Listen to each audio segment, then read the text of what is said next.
Salve amigos, eu sou o professor Hermar Segundo e esse é o seu canal Enferodonto, aulas descomplicadas em enfermagem e odontologia. Quero agradecer você que está aqui se inscrevendo no nosso canal, deixando as suas impressões, as suas notificações. Esse canal surgiu em 2021, né? Então a gente está aqui a cada ano tentando melhorar um pouco mais, trazer informação de qualidade ao mundo dos concursos públicos, de você concurseiro, minha amiga concurseira, meu amigo concurseiro da área da enfermagem nível médio superior. Meu nome é Hermar Segundo, né? Quem quiser entrar em contato com a gente, lá nós temos um grupo de WhatsApp em que divulgamos materiais para concursos públicos e também a gente fala um pouco sobre o nosso preparatório para concursos, onde nós trabalhamos com as legislações do SUS, legislação de enfermagem e, claro, os conhecimentos específicos para a área da enfermagem, nível médio superior. Se você também quiser entrar em contato conosco, está aqui o nosso e-mail, rmarsegundo@gmail.com. Hoje, o nosso objetivo é justamente debater um pouquinho sobre essa banca, o Instituto Brasileiro de Desenvolvimento Estratégico, o famoso IBAD, né? Então, ele traz aí uma banca do Rio de Janeiro que trabalha com concursos federais, municipais, estaduais em todo o território nacional e, claro, é uma banca de extremo interesse aqui para os nossos concurseiros. Então, nosso objetivo hoje, a gente fez uma salada mista de questões na área da enfermagem, nível médio superior. Trouxemos também algumas questões de legislação do Sistema Único de Saúde e aí a gente está trazendo aqui uma impressão de como essa banca cobra concurso com esses assuntos, como é o estilo de questões dela. Então, vem com a gente conhecer um pouquinho mais sobre a banca IBAD, né? Então, vamos lá. Aí você tem aqui ó, o IBAD, né? Essa sigla, né? Então, ó, o Instituto Brasileiro de Apoio ao Desenvolvimento Executivo, né? Então, é uma banca carioca, né? Do Rio de Janeiro aí com concursos em todo o território nacional. Já tem aqui ó, uma experiência em mais de 30 anos em concursos estaduais, municipais e, claro, federais. E você pode entrar no site do IBAD para conhecer os concursos que estão em aberto, né? Pelo endereço https://ibad.org.br, né? Basta eu colocar lá no Google ibad.org.br que você já é direcionado para justamente o sítio eletrônico da empresa. Então vamos lá, vamos avançar um pouquinho. Você que vai se preparar para concursos da IBAD, né, do Instituto Brasileiro de Apoio ao Desenvolvimento Executivo. Então, ó, afie o seu machado em questões de português, né? Porque ó, geralmente eles cobram 10 questões de português com peso 1, né? Então, ó, muito importante aí alinhar com interpretação de textos, classes de palavras, a gente destaca aí substantivo, adjetivo, numeral, pronomes, verbo, advérbio, conjunções e preposições. Vai estudar também análise sintática, sujeito, predicado, tipos de sujeito, tipos de predicado e, claro, também as regências nominal, verbal, as concordâncias nominais, verbais e também não deixa de castigar a interpretação de texto, gente. E interpretação de texto é leitura, então, ó, exercite sua leitura. Nossa dica é baixe provas anteriores, vai começar a resolver questões ali. Tem um livro excelente do Renato Aquino, Interpretação de Texto, eu sempre recomendo esse livro também. Então fica aqui a dica para o português. Olha, cai lá 5 questões de informática básica, né? Então, ó, não pode ir sem conceitos de hardware, de software, de navegadores, né? Então tudo isso, segurança da informação, ameaças, né? Então ali os principais tipos de vírus ou também os arquivos nocivos, né? Então você tem ali uma opção de estudo bacana para a informática básica, legislação e ética na administração pública, né? Então, coisa muito importante aí, principalmente os princípios constitucionais da administração pública, legalidade, impessoalidade, moralidade, publicidade e eficiência, dá uma revisão ali sobre código de ética dos servidores públicos civis ou da esfera que o senhor está fazendo o concurso, é na esfera federal, dá lá uma lida na lei 8.112, que é muito importante, se insere também aí na ética e na legislação na administração pública. E claro, os conhecimentos específicos, cai muito vacina, cai questões de legislação do SUS, Código de Ética dos Profissionais de Enfermagem, Lei do Exercício Profissional, doenças crônicas como hipertensão, diabetes, doenças transmissíveis como hanseníase, tuberculose, as doenças que fazem parte ali do Programa Nacional de Imunização, e tudo isso você tem aqui no nosso preparatório para concursos públicos e também no nosso canal Enferodonto, aulas descomplicadas em enfermagem e odontologia. Se vocês observarem, é o mesmo esquema, né? Ó, nível médio, nível superior e, claro, nível fundamental. O que diferencia um pouquinho, ó, é o que? A quantidade de questões, né? Então, ó, nível superior, a banca IBAD trabalha com 60 questões, o nível de ensino médio, ela vem trabalhando a prova em torno de 50 questões, e no nível fundamental trabalha um pouquinho menos, com 40 questões, e claro, nível fundamental não cai noções de ética e administração pública, mas entra aqui, ó, a raciocínio lógico, né? Então, quando a gente fala em raciocínio lógico, a gente destaca ali as operações de adição, subtração, multiplicação, divisão, probabilidade, realizar contas de fração e, claro, as tabelas verdades, as proporções lógicas. Então, dá uma revisada também nesses assuntos. Vem com a gente, vamos avançando um pouco mais. Essa é a nossa propaganda do nosso preparatório para concursos públicos. Então, a gente trabalha com aulas online. Essas aulas são enviadas ao nobre estudante, e também nós trabalhamos com encontros pela plataforma Google Meet. Realizamos simulados específicos para bancas em alta, né, que estejam com editais abertos naquele momento. A gente também faz as revisões gerais mensais, trimestrais e a cada 6 meses. E, claro, todo mês tem uma programação diferente de estudo e investimento. É um investimento que cabe no seu bolso. Então, vem com a gente, venha conhecer o nosso preparatório para concursos públicos com o professor Hermás II. Lá trabalhamos legislação de enfermagem, legislação do SUS e, claro, conhecimentos gerais na área da enfermagem. Nossa primeira questão, se você não está inscrito no nosso canal, por favor, se inscreva.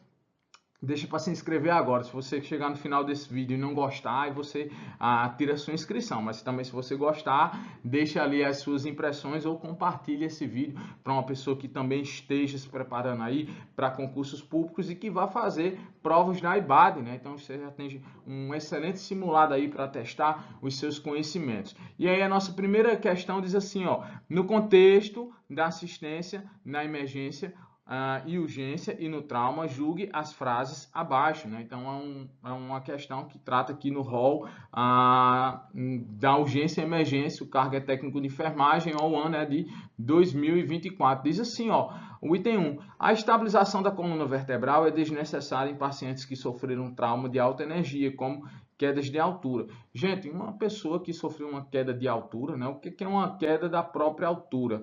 É uma queda, vamos dizer aqui, de uma diferença de até, geralmente, 2 metros, né? Então, a altura das pessoas, principalmente se for mulher, né? Então, você tem aqui 1,5 m, 1,60 m, né? Então, é uma altura, vamos dizer assim, relativamente pequena. Mas quando ele fala em queda de altura, você tem ali uma altura superior a 2 metros, e aí há uma grande probabilidade do que nós chamamos de politraumatismo, né? Principalmente ali, ó, o trauma crânioencefálico e o trauma raquimedular devido à cinemática do acidente, né? E, claro, essa questão, para se resolver essa questão, a gente tem que lembrar dos princípios da avaliação inicial à vítima do trauma, e você tem aula aqui no nosso canal Enferodonto sobre a avaliação inicial no trauma, né? Então, quais são esses princípios, né? Então, a gente trabalha o famoso mnemônico X, A, B, C, D, E, onde o X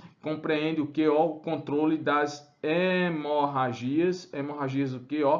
Exsanguinantes, ou seja, as hemorragias que têm uma probabilidade enorme de levar aquela vítima ao desenvolvimento do choque hipovolêmico, né? E nós sabemos que o choque hipovolêmico é a principal causa de morte no trauma, né? O A se refere o que? A abertura das vias aéreas mais o controle da cervical. Então, a segunda etapa no protocolo X, ABCDE, né?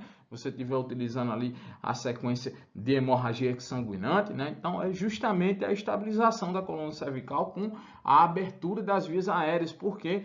Porque uma pessoa traumatizada, a ordem de prioridade são as condições que a gente tem que avaliar que sustentam a vida, né? Aqui, ó, respiração, circulação e, claro, estado neurológico, né? Se ele está consciente ou inconsciência, né? Então, são 3 parâmetros muito importantes que os socorristas devem avaliar quando for assistir uma pessoa vítima de trauma, especialmente ali quedas de altura. Então, ó, o A, abertura das vias aéreas, mais controle da cervical. O B significa o quê? Ó, oferecer respiração, oxigenar esse sangue para levar justamente oxigenação aos tecidos e órgãos, né? Então, ó, não se faz, é uma lógica, né? Você tem que trabalhar com os 2 parâmetros, tanto a circulação quanto a respiração. E claro, C, trabalha ali a circulação, né? Nesse caso aqui, a gente já trabalha com acesso venoso periférico, com reposição volêmica, com avaliação da frequência cardíaca, com os níveis de pressão arterial, com a perfusão dos tecidos periféricos,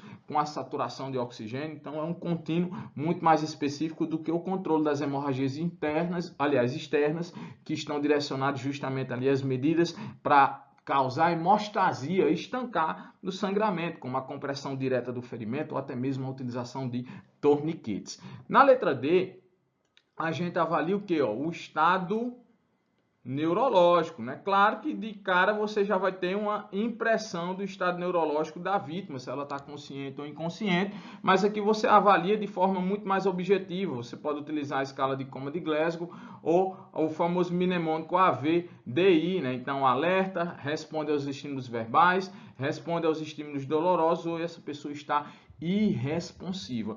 Por último, no mnemônico do XABCDE, nós temos a exposição. Com que, gente? Ó, com o controle do ambiente, né? Então, você tem ali justamente a procura de outros traumas que não estavam evidenciados na primeira impressão e, claro, também a prevenção da hipotermia, né? Ali levando a um agasalhamento daquela vítima, né? Então, você tem ali exposição e prevenção de hipotermia. Então, o item 1 de cara tá falso, né? Por quê? Porque ele diz que ó, a estabilização da coluna vertebral é desnecessária em pacientes que sofreram trauma de alta energia. Então, ó, o item 1 está falso, e o item 1 está falso, a gente já elimina a letra A, a gente já elimina a letra E. O item 2 diz assim, segundo, ó, a avaliação primária inclui a avaliação da via aérea com proteção da coluna cervical, respiração e circulação. Ele falou o que aqui, ó, o A, o B e o C, né? Então, ó, o item 2 ele está verdadeiro, né? E o item 3, segundo, o que é que diz o item 3? Pacientes com trauma ou controle de hemorragias externas deve ser priorizado sobre a avaliação das lesões internas, ou seja, aqui, ó, é o famoso X, né? As hemorragias exsanguinantes, elas têm um risco muito mais elevado de desenvolvimento do choque hipovolêmico, né? Então, ó, o item 3 também está corretinho. A gente tem o primeiro gabarito do dia, né? A primeira questão com gabarito letra D.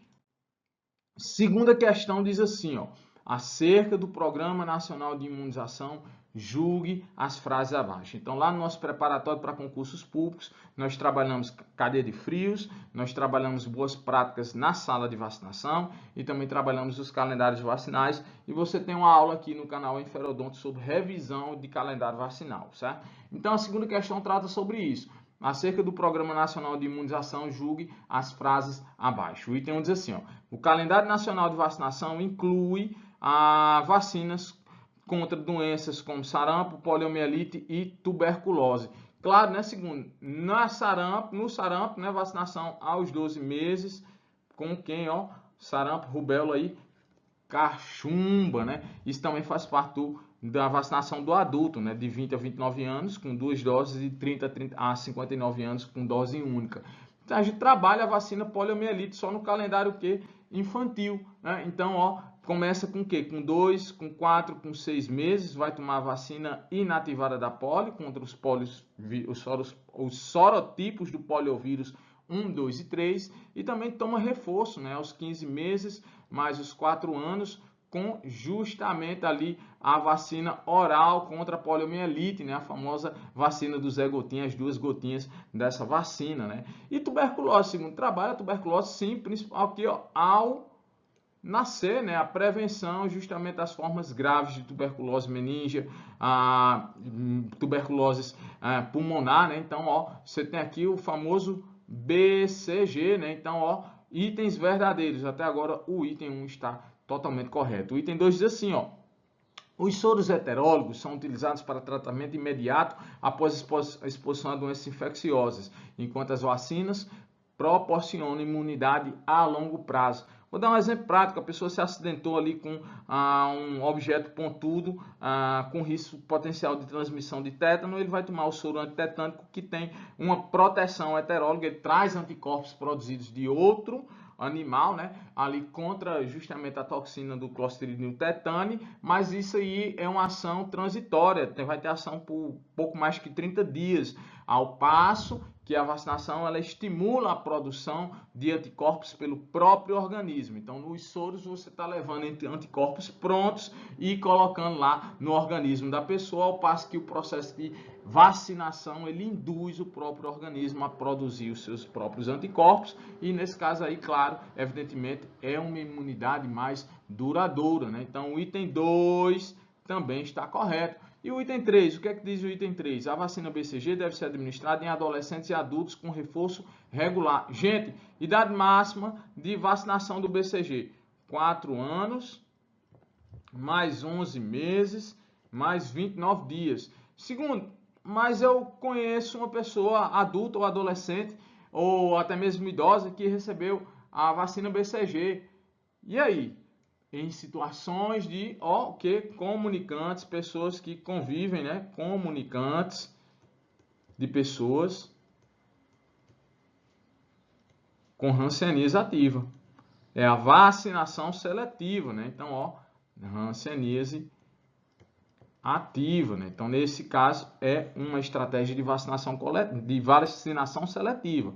Então, ó, via de regra, isso não é a regra de imunização do BCG. Então, ó, o item 3, ele está incorreto, e a gente tem como gabarito da nossa segunda questão que, ó, a letra E, apenas 1 e 2 como o gabarito correto. Vem com a gente, vamos a mais uma questão, né? A nossa terceira questão fala sobre Sistema Único de Saúde. Você tem aula aqui no canal Enferodonto sobre Sistema Único de Saúde, especialmente ali SUS constitucional, tá certo? Diz assim, ó: observa-se que o Sistema Único de Saúde é pautado em atender necessidades e diminuir desigualdades. Nesse contexto, a alternativa que conte os princípios basilares do Sistema Único de Saúde. Ó, gente, esses 3 princípios eles são importantíssimos para você, estudante, principalmente para quem vai fazer provas de estratégia de saúde da família e de atenção básica, porque também são os 3 princípios que estão na Portaria Nacional da Atenção Básica, a 2436 de 2017. E claro, esses princípios eles estão distribuídos na Constituição, desde o artigo 196, que diz que a saúde é direito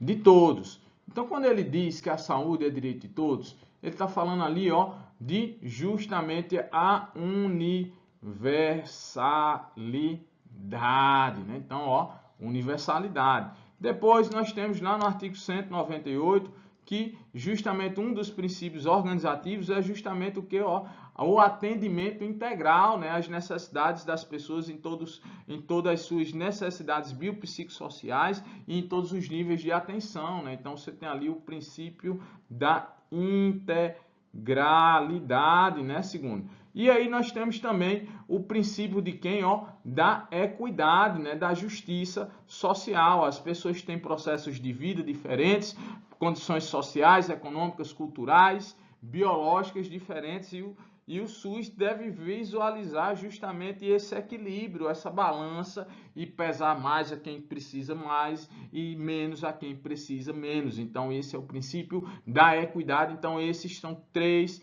princípios que justamente despencam os princípios basilares do Sistema Único de Saúde, a universalidade, a equidade e a integralidade. A resposta é a letra A. Nós não temos, né, implícita ou explicitamente escritos, né, por isso que são chamados de princípios filosóficos, né, o princípio da continuidade nas relações ali do Sistema Único de Saúde, nem o princípio da humanidade, apesar de 2003 o Ministério da Saúde ter lançado o que?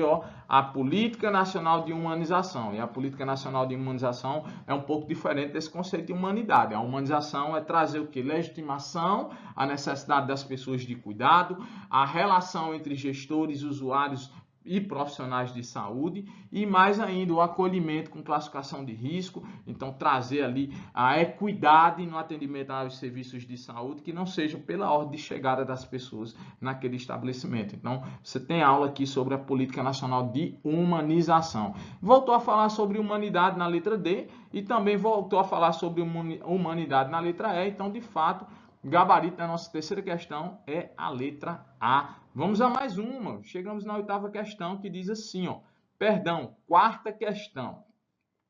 Referente ao acompanhamento da mulher nos serviços relacionados à saúde prestados pelo Sistema Único de Saúde, marque a alternativa que trata o direito da mulher assegurado conforme o Ministério da Saúde. Gente, esse direito está lá na lei, vou botar aqui, Lei 8.080, né? A famosa Lei Orgânica da Saúde. Atentem que esse princípio, que essa legislação está lá no artigo 19 dessa Lei Orgânica, e ela sofreu uma alteração.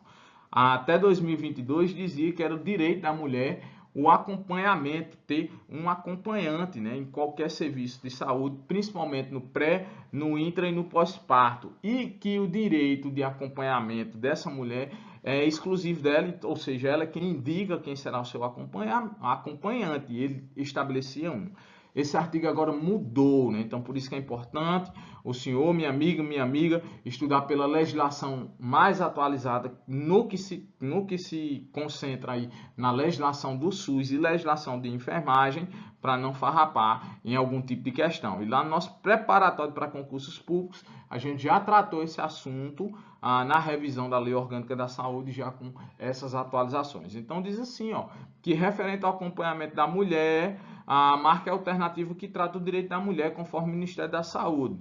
A letra A diz assim, as mulheres entre 16 e 18 anos só podem ser acompanhadas nos serviços relacionados à saúde de outra pessoa do sexo feminino, sendo esta da sua família. Gente, a legislação não fala em idade, não fala se tem que ser do sexo feminino, pelo contrário, a legislação deixa bem claro que é uma opção da mulher e a livre escolha, né? Então, está falso. A letra B diz assim, as mulheres maiores de idade só podem ser acompanhadas nos serviços relacionados à saúde se for por sua mãe, né? Então aqui é absurdo, né? E se a mãe dela já estiver morta, aí não vai poder ir ao serviço de saúde, então tá absurdo. A letra C diz assim, as mulheres entre 14 e 18 anos só podem ser acompanhados nos serviços relacionados à saúde mediante notificação prévia, né? E se for uma situação de urgência e emergência, que aconteceu um agravio inusitado e ela foi conduzida rapidamente a um serviço hospitalar, também é um absurdo, né? A letra D ainda diz assim, as mulheres maiores de idade podem ser acompanhadas por duas pessoas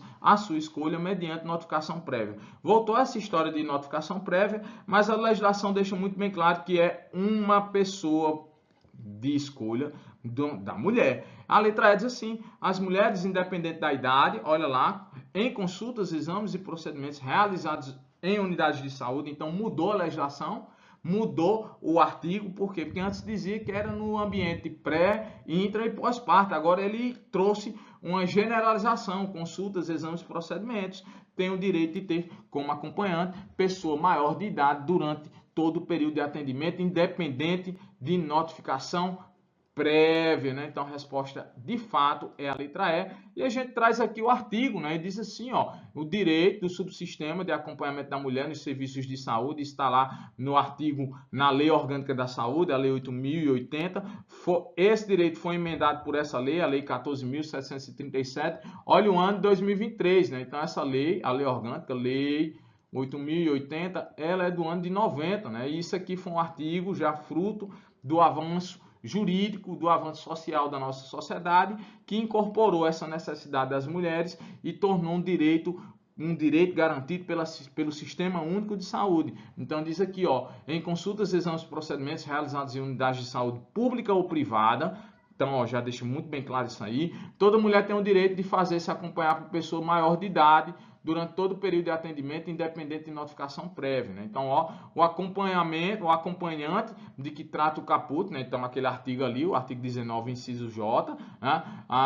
Será de livre indicação da paciente, da pessoa que escolhe, né? Nos casos em que ela esteja impossibilitada de manifestar a sua vontade, de repente ela está comatosa, ela não consegue falar, ela não tem, está com prejuízo das suas funções cognitivas, como por exemplo sofreu um acidente vascular encefálico, algum mal que venha comprometer a sua capacidade de autonomia, né? Então, ó, seu representante legal estará obrigado a preservar o sigilo das informações de saúde que tiver conhecimento em razão do acompanhamento. No caso de atendimento que envolva qualquer tipo de sedação, rebaixamento do nível de consciência, caso a paciente não indique acompanhante, né, a unidade de saúde responsável pelo atendimento, a UBS ou ao hospital, público ou privado, né, ele vai indicar uma pessoa para acompanhar aquela mulher, preferencialmente profissional de saúde do sexo feminino, sem custo adicional para a paciente, principalmente ali nas instituições privadas, que poderá recusar o nome indicado e solicitar a indicação de outro. Inclusive, a mulher pode recusar justamente aquele profissional e solicitar outro que seja de sua escolha, né? Independente de justificativa, registrando-se o nome escolhido no documento gerado durante o atendimento. Em caso de atendimento de sedação eventual, a eventual renúncia do paciente ao direito previsto, se ela não quiser ter acompanhante, né, deverá ser feito por escrito. Então, você vai ali tomar justamente a recusa desse paciente e, claro, notificar ali os seus direitos com no mínimo 24 horas de antecedência, sendo assinado e arquivado no seu prontuário. E as unidades de saúde de todo o país ficam obrigadas a manter em local visível, já era da outra legislação, né, um informe sobre o direito da necessidade da mulher ter um acompanhante nos serviços de saúde. Nos casos de atendimento realizados em centro cirúrgico, unidade de terapia intensiva, com restrições relacionadas à segurança, porque ali é um ambiente restrito, nem todas as pessoas poderão circular por questões de biossegurança. Então, somente será admitido acompanhante que seja profissional de saúde, né? Então, aquela pessoa ali que faz parte do quadro ou que tenha noções de biossegurança que se possa comportar de forma a evitar a transmissão de micro-organismos, né? E o parágrafo 5º diz assim, ó, em caso de urgência e emergência, os profissionais de saúde ficarão autorizados a agir na proteção e defesa da vida, da saúde e da vida da paciente, ainda que na ausência do acompanhante requerido, ou seja, tem que primar pela vida daquela pessoa em caso de urgência e emergência, tá bom? Isso aí tá lá na Lei Orgânica da Saúde, viu? Vamos à nossa quinta questão. A quinta questão diz assim, ó. No âmbito do Sistema Único de Saúde, podem ser realizados atendimentos domiciliares, a fim de proporcionar tratamento às pessoas em situação de risco, evitando, além disso, hospitalizações desnecessárias, né? Aí diz assim, referente a esse tema, a alternativa que conte os procedimentos que as equipes podem realizar no domicílio referente do paciente, a opção é. Então, ele está falando assim dos procedimentos que as equipes poderão realizar. Gente, a atenção domiciliar está regulamentada também na Lei Orgânica da Saúde, no artigo 19, que diz que a atenção e o atendimento domiciliar e a internação domiciliar estão presentes no Sistema Único de Saúde, por indicação médica e, claro, anuência da família, ou seja, autorização, consentimento da família ou dos representantes dos responsáveis. Cabe à equipe de modalidade de atenção à saúde no domicílio ou de internação domiciliar realizar o quê? Assistência multiprofissional, são profissionais da equipe médica, de enfermagem, nutricionistas, fisioterapeutas, terapeutas ocupacionais. Então, você tem um leque de profissionais que irão trabalhar nos serviços de atendimento domiciliar, né? Então, ó, ele fala aqui de procedimentos terapêuticos e odontológicos, procedimentos que envolvam anestesia geral e estéticos. Procedimentos estéticos não compreende a atenção domiciliar.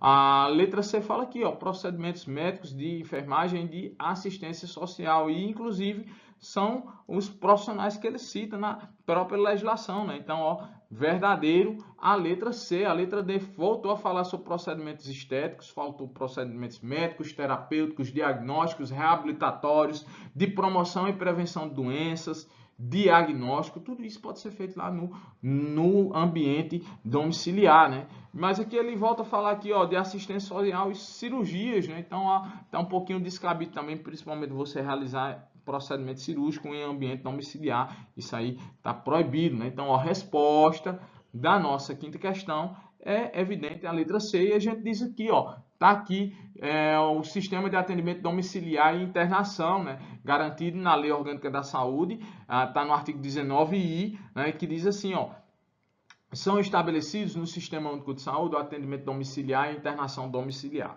Na modalidade de assistência do atendimento e internação domiciliares, inclui-se o quê? Os procedimentos médicos, de enfermagem, fisioterapia, psicológicos, olha lá, assistência social, entre outros, necessários ao cuidado integral, ou seja, outros profissionais poderão ser incorporados ali à assistência domiciliar. Aí diz mais assim, o atendimento e a internação são realizados por equipe multiprofissional, que atuarão nos níveis de medicina preventiva, terapêutica e reabilitatória, e a internação e o atendimento, eles têm que ter indicação médica com expressa concordância do paciente e de sua família, né? Então, de fato, lá a resposta da nossa quinta questão é a letra C. Vamos à nossa sexta questão, gente. A sexta questão diz assim, ó, as infecções sexualmente transmissíveis são transmitidas principalmente por meio de contato sexual, oral, vaginal, anal, sem o uso de camisinha masculina ou feminina com uma pessoa que esteja infectada.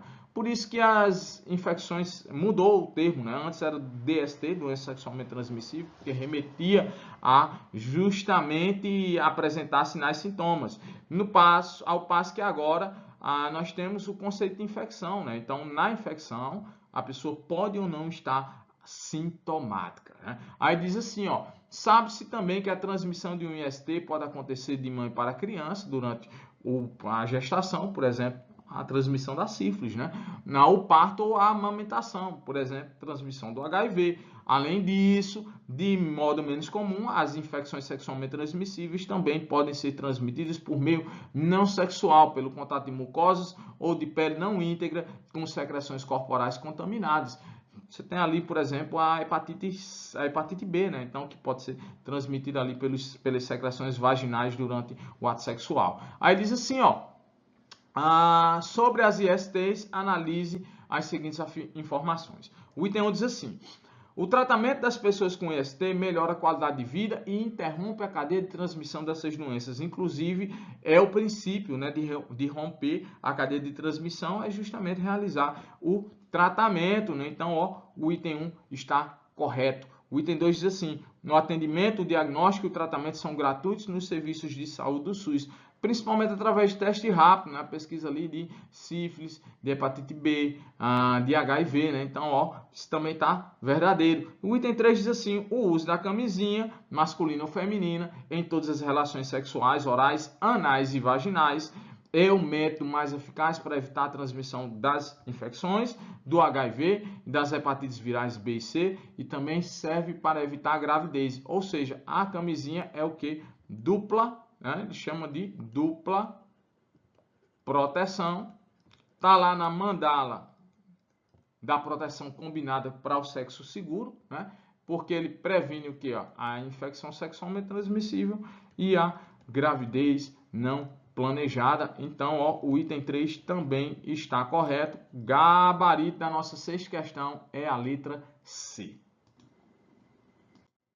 Sétima questão diz assim, ó, conforme o Código de Ética dos Profissionais de Enfermagem, o profissional de enfermagem participa como integrante da equipe de saúde das ações que visem satisfazer as necessidades de saúde da população e da defesa dos princípios das políticas públicas de saúde e ambientais, que garantam a universalidade de acesso aos serviços de saúde, integralidade da assistência, resolutividade, preservação da autonomia das pessoas, participação da comunidade, hierarquização, descentralização política administrativa dos serviços de saúde. Aí diz assim, ó, nesse sentido, assinale a alternativa que indica uma proibição ao profissional de enfermagem, né? Então, ó, você tem aqui aula sobre Código de Ética dos Profissionais de Enfermagem. A gente trabalhou bastante o Código de Ética lá no nosso preparatório para concursos públicos, e ele aqui está pedindo para a gente identificar dentro desses 5 itens o que é proibido aos profissionais de enfermagem. Letra A diz assim, ó, aprimorar seus conhecimentos técnicos, científicos e culturais que dão sustentação à sua prática profissional. Gente, isso não é uma proibição, e sim um direito dos profissionais de enfermagem, o que, ó, se capacitarem, melhorarem, ter educação permanente e continuada. Então, a letra A está falsa. Na letra B diz assim, exercer a profissão com justiça, compromisso, equidade, resolutividade, dignidade, competência, responsabilidade, honestidade e lealdade. Isso não é uma proibição, e sim um dever de todos os profissionais de enfermagem. A letra B também não satisfaz a resposta. A letra C diz assim, ó, promover e ser conivente com injúria, com calúnia, com difamação de membro da equipe de enfermagem, equipe de saúde e de outros trabalhadores das áreas da saúde, das organizações da categoria e ou instituições. Isso sim, né? Então, ó, é uma proibição, né? Então, os profissionais de enfermagem não poderão fazer falso testemunho, levantar falso ou queixa de crime a uma pessoa sem prova, né? Isso aí é injuriar, é caluniar e atentar contra a boa fama das pessoas, a má fama, né? A difamação. Então, ó, resposta, letra C. A letra D ainda diz assim, fundamentar suas relações no direito, na prudência, no respeito, na solidariedade e na diversidade de opinião e posição ideológica. Gente, isso aqui também é um dever dos profissionais de saúde. E a letra E diz assim, ó, comunicar ao COREM e aos órgãos competentes fatos que infringam dispositivos legais que possam prejudicar o exercício profissional. Isso também é um dever dos profissionais de saúde. Então, ó, resposta, o gabarito da 7ª questão, a letra C. Nossa 8ª questão diz assim, ó, as bactérias patogênicas são aquelas que causam doenças, sendo uma delas causada pelo bacilo de Koch, Mycobacterium tuberculose, atacando os pulmões. O tratamento é feito com antibióticos e as medidas profiláticas incluem vacinação para as crianças com BCG, abreografias periódicas e melhoria do padrão de vida das pessoas, das populações mais pobres. Ele diz assim, dentre as doenças abaixo relacionadas, identifica que se relaciona com as informações acima descritas. Gente, bem objetivo aqui, né? Então, ó, Prefeitura IBAD, ano de 2024, cargo de enfermeiro, uma questão muito objetiva, né? Porque, segundo, porque ele te deu o agente etiológico. Ele falou aqui, ó, do Mycobacterium tuberculose. E o Mycobacterium tuberculose é o bacilo que causa justamente essa infecção pulmonar, que é a conhecida como a TB, tuberculose, né? Então, ó, o sintomático respiratório é o que? Pessoa com mais de 3 semanas com tosse, né? Então, ó, quadro tossígeno. Essa tosse pode ser seca ou pode ser produtiva. Além disso, o que? Ó, histórico de emagrecimento, né?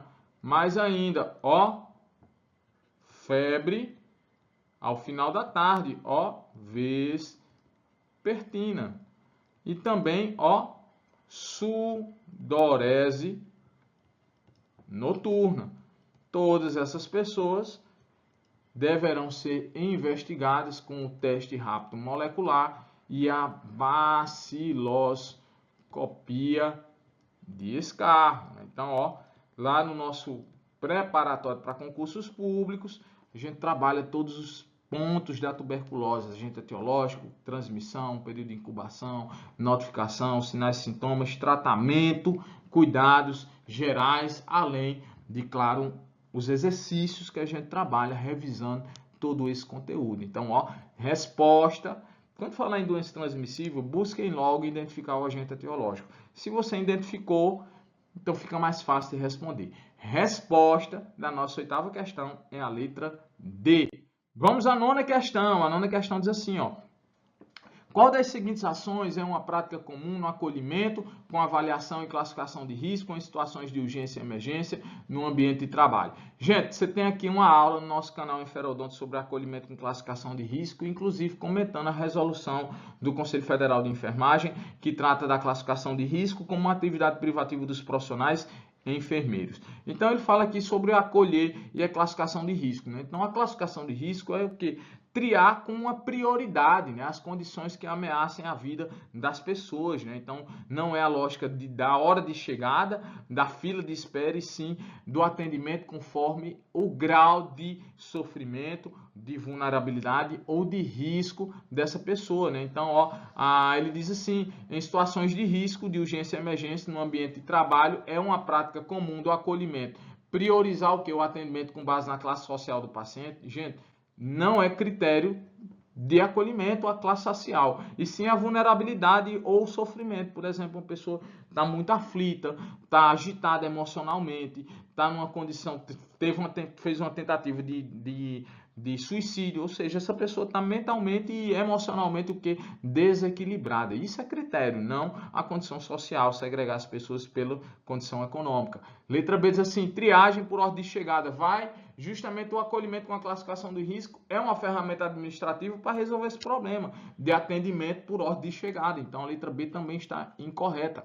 A letra C diz assim, ó, avaliação rápida do estado clínico através de tomada dos sinais vitais, uma anamnese direcionada, uma investigação da queixa principal para determinar o que é a gravidade da situação. E se você quiser revisar um pouquinho sobre os conceitos de anamnese, exame físico e sinais vitais, tudo isso você tem aqui de forma gratuita no seu canal Inferodonto, né? E também a gente trabalha esses assuntos lá no nosso preparatório para concursos públicos. Então, ó, resposta à nona questão é a letra C. A letra D diz assim, ó, adiamento do atendimento dos pacientes que não apresentam queixas graves, está falso. A letra E também diz assim, realização de exames completos antes de iniciar qualquer tratamento, isso aí vai para avaliação secundária, né? Então, está falso. Então, de fato, a resposta da nossa nona questão é a letra C. A nossa 10ª questão revisa hanseníase. Diz assim, ó, sobre a hanseníase, avalie as afirmações abaixo como verdadeiras ou falsas.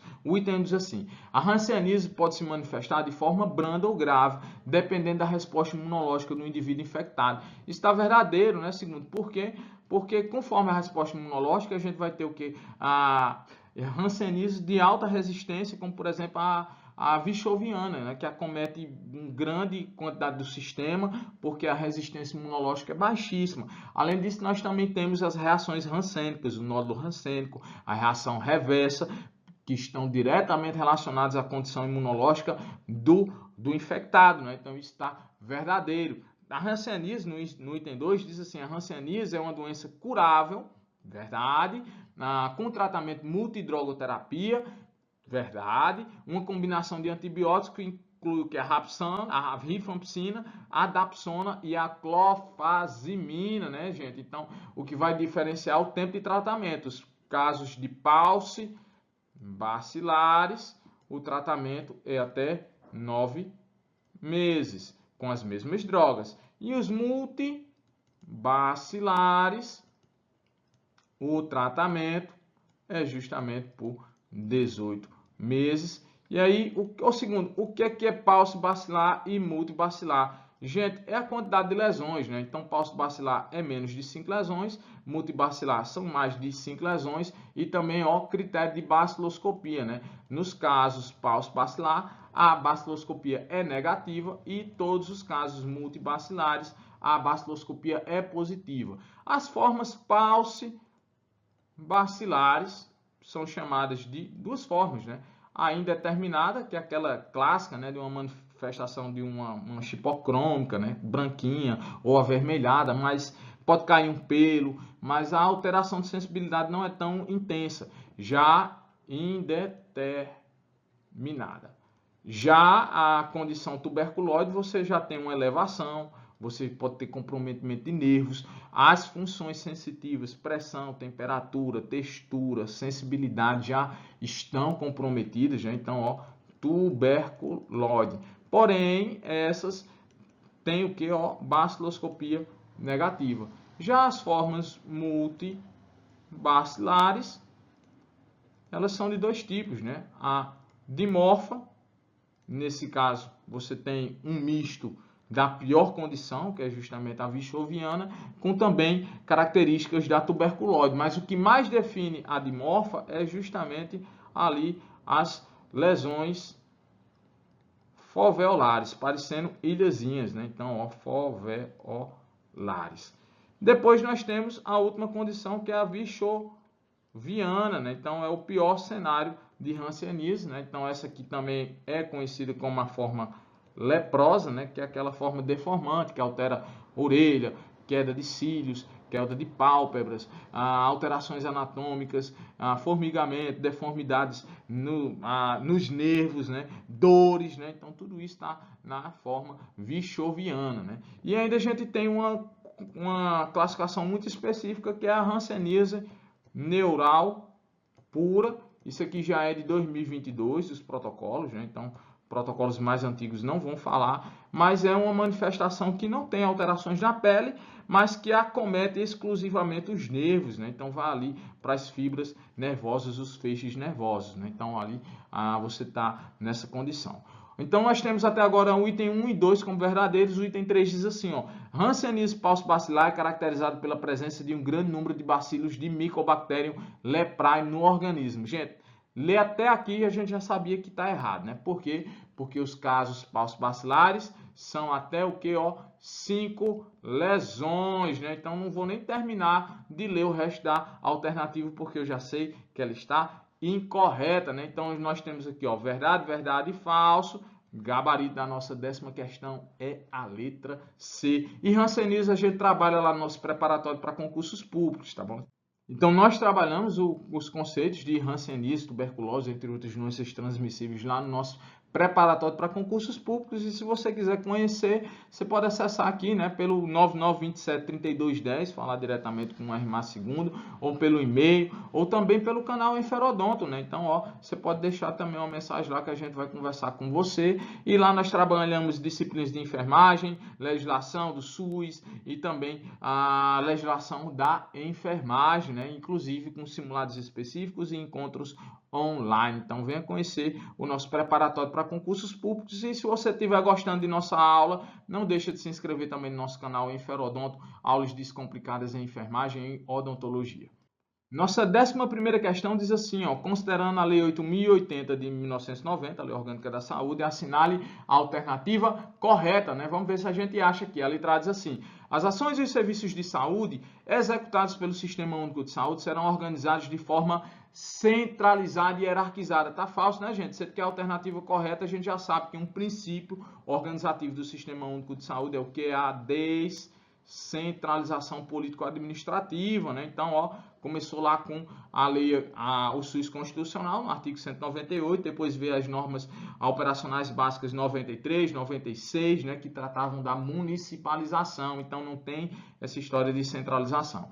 A letra B diz assim, entende-se por vigilância epidemiológica um conjunto de atividades que se destina à proteção à saúde dos trabalhadores. Gente, conceito lá de vigilância epidemiológica está na Lei Orgânica da Saúde, é o que? Condições e fatores que determinam a saúde e a doença das pessoas, né? Então, a letra B fala de saúde do trabalhador, que inclui as vigilâncias epidemiológicas e sanitárias, né? A letra C diz assim, a iniciativa privada poderá participar do Sistema Único de Saúde em caráter não é permanente, sim, complementar, né? Ou seja, quando a oferta de ações e serviços de saúde não for suficiente pela cobertura dos serviços próprios do SUS, aí ele pode recorrer à iniciativa privada através de contrato ou convênio para ele prestar serviços ao Sistema Único de Saúde, respeitando todos os princípios e diretrizes do SUS. A letra C também está incorreta. A letra D diz assim, é dever do Estado garantir acesso universal e gratuito às ações e serviços de saúde para todos, sem qualquer forma de discriminação. Está verdadeiro, né, gente? Então, o gabarito da nossa 11ª questão é a letra D. E a letra E diz assim: cabe à direção municipal do SUS executar os serviços de vigilância sanitária de fronteiras. Gente, portos, tá aqui, ó, portos, aeroportos,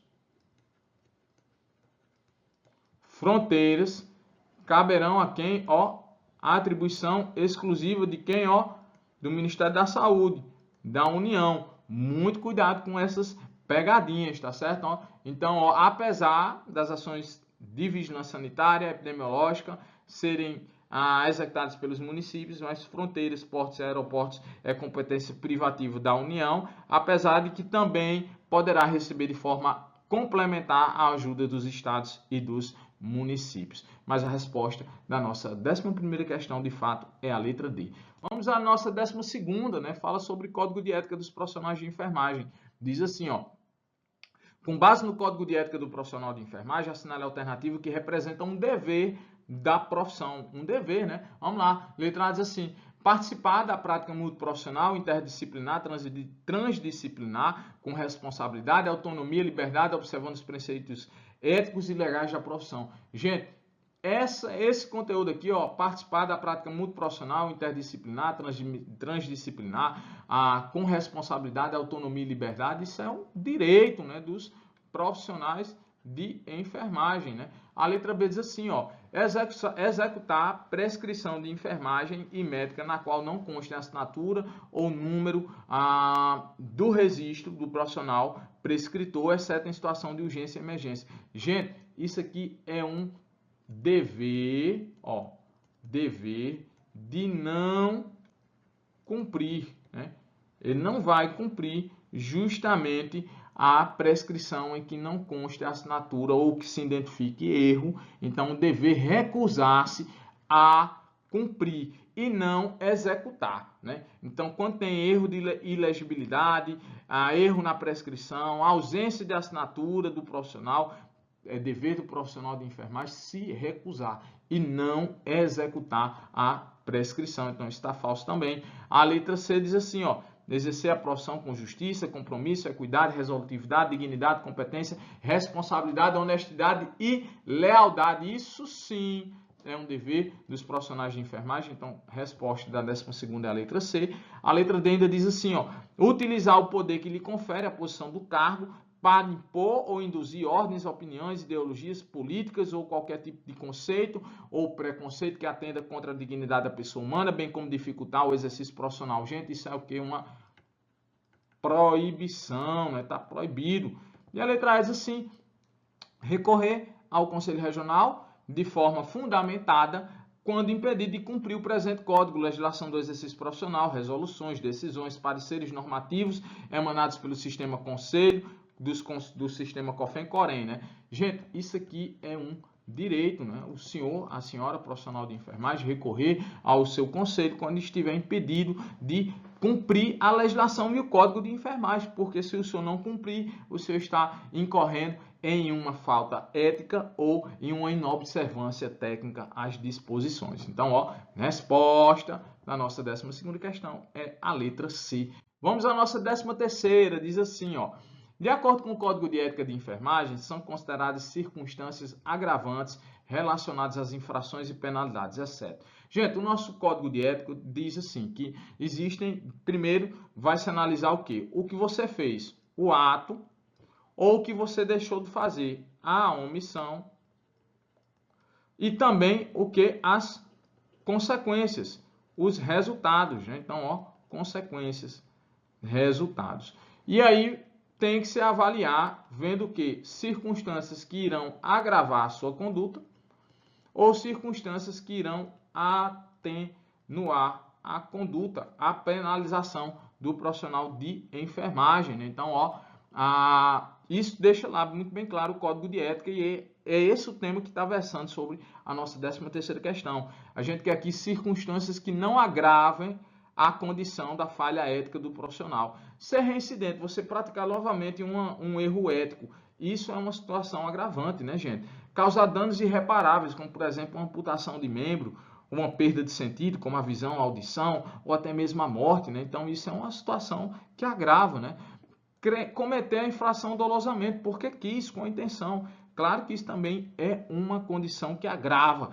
A letra C, a letra D ainda diz assim, aproveitar-se da fragilidade da vítima, né? Então, fazer ali de uma forma desumana, né? De uma forma desleal, isso também é uma condição agravante. E a letra E diz assim, realizar atos sob coação ou intimidação ou grave ameaça. Gente, tá lá o profissional, tem uma pessoa ali com arma branca, com arma de fogo, ou fazendo outra coisa que esteja ameaçando, dizendo, se o senhor não fizer isso, eu vou fazer isso no senhor. Isso é a intimidação, isso é a ameaça, isso é a coação, isso é uma circunstância que vai atenuar justamente ali a culpabilidade daquele profissional de enfermagem. Então, resposta é a letra E.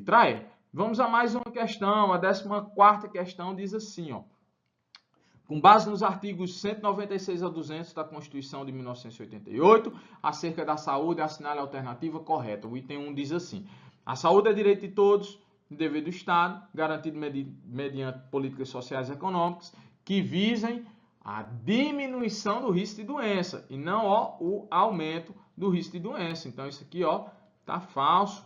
Diminuição. Então, a letra A, falsa. A letra B diz assim, ao Sistema Único de Saúde compete, além de outras atribuições, nos termos da lei, ordenar a formação de recursos humanos na área da saúde e, colaborar com a proteção ao meio ambiente, não dificultar. Então, colaborar. Então, itens 2, a letra B também está incorreta.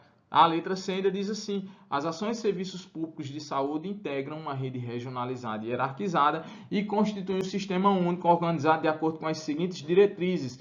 Centralização com direção única em cada esfera de governo. Não é centralização, né, gente? E sim, descentralização. Ministério da Saúde, Secretaria Municipal de Saúde, Secretaria Estadual de Saúde. Então, a letra C também está incorreta. A letra D diz assim, é permitida a destinação de recursos públicos para o auxílio ou subvenções de instituições privadas com fins lucrativos. Está lá no artigo 199, isso é falso. É proibido, né, gente? Você o que, patrocinar, sustentar instituições públicas, né?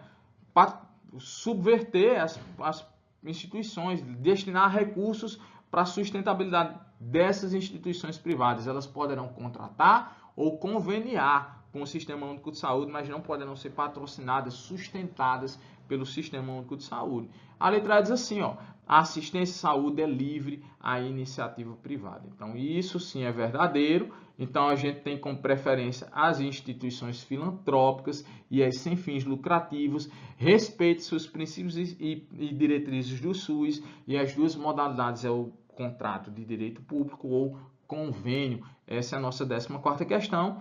A nossa 15ª questão diz assim, observa-se que o Sistema Único de Saúde é pautado em objetivos para o atendimento à população que ocorra para que o atendimento à população ocorra de maneira mais rápida e de modo eficiente. Esqueci de ler sem a crase, né? Aí ele diz assim, acerca desse assunto, a alternativa que contém um dos objetivos do Sistema Único de Saúde elencados na Lei 8.080 é... Quais são os objetivos? Gente, vou escrever aqui, Quais são os objetivos? Identificar e divulgar os fatores que fazem com que as pessoas adoeçam. Tá? Também, planejar, né? Então, programar as políticas econômicas e sociais que vão sustentar o quê? As ações e serviços do SUS. E depois, executar. Executar o quê? Ações e serviços. Abrangendo o quê? Promoção, proteção e recuperação, gente, da saúde, né? Então, quais são os objetivos do Sistema Único de Saúde? Assistência aos mais necessitados, gente, apesar de existir a equidade, mas o SUS é universal, né? Então, tá falso. Letra B diz assim, identificação de doenças crônicas e seu devido tratamento. ele faz, mas isso aí é atribuição, é trabalho, né? Não um objetivo a ser alcançado pelo Sistema Único de Saúde. Letra C diz assim, desenvolvimento do campo econômico e político no país. Ficou vago. A letra D diz assim, ó, a identificação e divulgação dos fatores condicionantes da saúde, juntamente com assistência prestada às pessoas, promovendo que, ó, ações de proteção, recuperação e promoção da saúde. Então, ó, resposta da nossa última questão é a letra D. A letra ainda diz assim, a identificação somente de doenças virais e bacterianas. E as doenças crônicas não transmissíveis? E os determinantes sociais da saúde, né? Então, tem muito mais do que isto, né? E a gente acha os objetivos do Sistema Único de Saúde lá na Lei Orgânica da Saúde, a Lei 8.080, que diz assim, ó, são objetivos a identificação e divulgação dos fatores condicionantes e determinantes da saúde, a formulação da política de saúde destinada a promover nos campos econômico e social a observância no parágrafo 1º do artigo 2º desta lei, que diz o quê? Que deverá ser criado o quê? As políticas econômicas e sociais para garantir o direito fundamental das pessoas, que é o direito de saúde, e o Estado ser o provedor dessa condição indispensável. E o item 3 diz assim, ó, assistência às pessoas por intermédio das ações de promoção, proteção, recuperação da saúde, com a realização integrada das ações assistenciais e das preventivas, né, gente? Então, chegamos a essa revisão sobre a banca IBAD, né, o Instituto Brasileiro de Administração e Desenvolvimento Estratégico, é uma banca carioca de Niterói, no Rio de Janeiro. E a gente já tem aí o perfil da banca, cobra legislação do SUS, cobra código de ética de enfermagem, cobra doenças transmissíveis. No rol dos editais ele trabalha com português, administração pública e ética, Sistema Único de Saúde, conhecimentos específicos, noções de informática, noções de raciocínio lógico. Então, você já tem ali bagagem para começar a se preparar se você for fazer prova da IBAD, né? E, claro, busque os últimos editais, busque as últimas provas para exercitar de forma direcionada se é essa banca que você vai prestar concursos. Forte abraço, esse é o canal Inferodonto, desejamos bons estudos, qualquer coisa estou à disposição. Se estiver gostando dos nossos conteúdos, não deixe de se inscrever no nosso canal. E aí galera, se você gostou do vídeo, então não deixe de se inscrever no canal, ativar o sininho, deixar seu like, seus comentários. Isso vai ajudar bastante a nós do canal trabalharmos para mais conteúdos em Inferodonto com vocês, aulas descomplicadas.